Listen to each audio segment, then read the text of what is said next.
All right, let's talk about Scrum.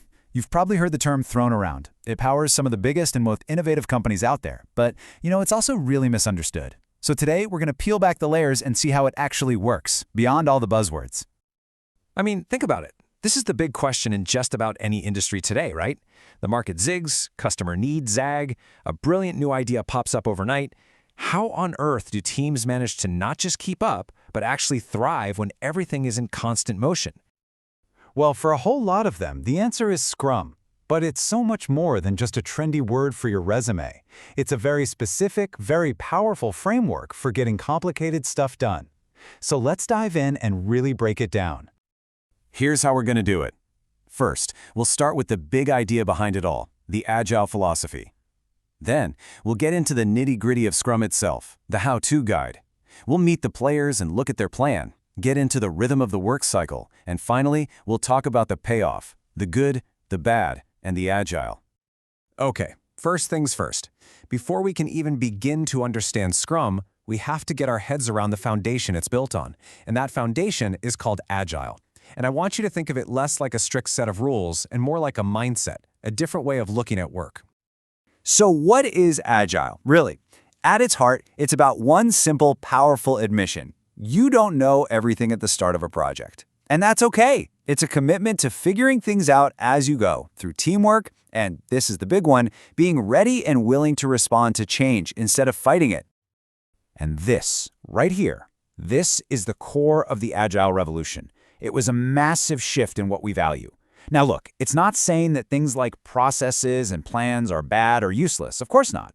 It's just saying that the people actually doing the work and the real working product they create, well, those things are just valued more. Honestly, this was a total game changer.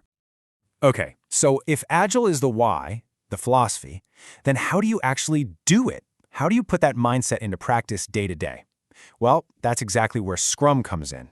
It's the most popular playbook for turning those Agile ideas into action. Scrum gives us the how.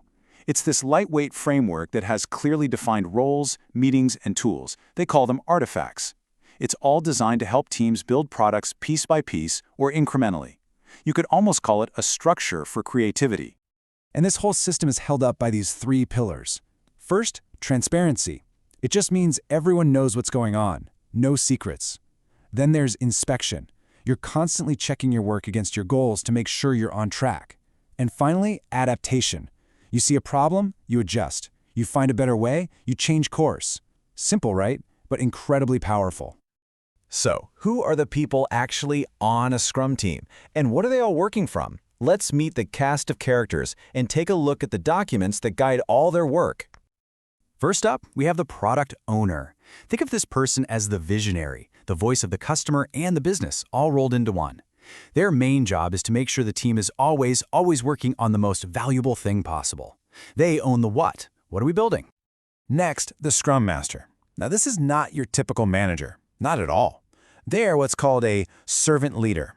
Their job isn't to boss people around, it's to serve the team by clearing roadblocks, protecting them from outside distractions, and basically coaching them on how to be great at Scrum. They're focused on the how. How can we work better? And of course, the development team. These are the brilliant people who actually build the thing. The engineers, the designers, the writers, you name it. And the key here is that they are self-organizing. That means no one tells them how to do their work. They are the experts, and they decide the best way to get the job done. So what guides all this work? It starts with the Product Backlog. This is the master wish list for the entire project.